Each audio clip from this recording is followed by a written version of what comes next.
The Daily Brad Devotions. Today's reflection with Pastor Jeff Eliscopides. Ang topic po natin ay Armor of God. Ng Lunes po yung Belt of Truth, pinag-usapan natin. Ngayon naman po, kahapon po yung Breastplate of Righteousness. And today po, pag-uusapan natin yung something to do with the footwear. Okay?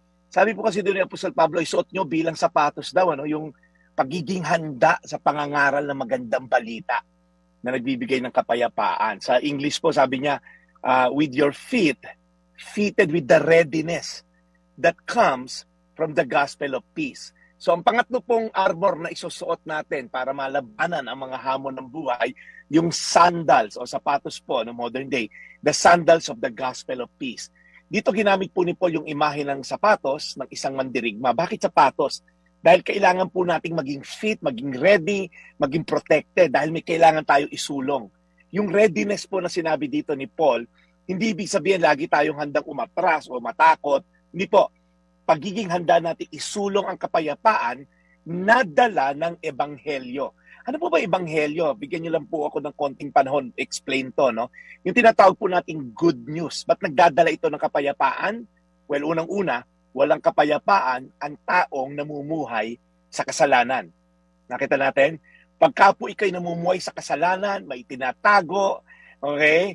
Walang kapayapaan. Pagka ikaw pinatawag ka sa isang investigasyon, I'm not saying lahat ng pinapatawag sa Congress at Senate hearing ay namumuhay po sa kasalanan. Pero kita po natin, walang kapayapaan pag alam mong may kasalanan. Ano? So ito po yung kwento, yung ebanghelyo ay kwento ng isang single act po. One single act na ginawa ni Jesus upang tayo maligtas.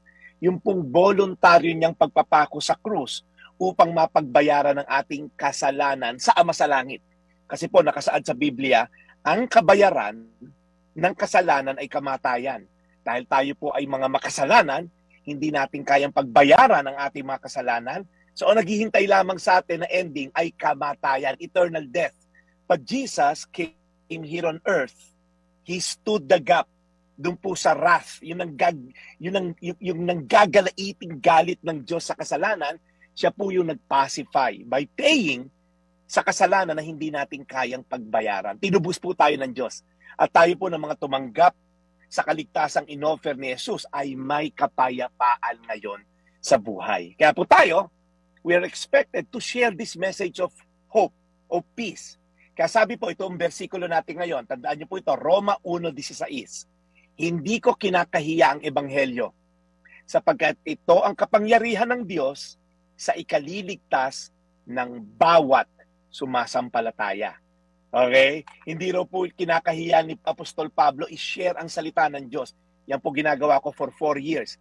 2 beses pa lang ako nawala sa himpapawid. Hindi po ako nahihiya.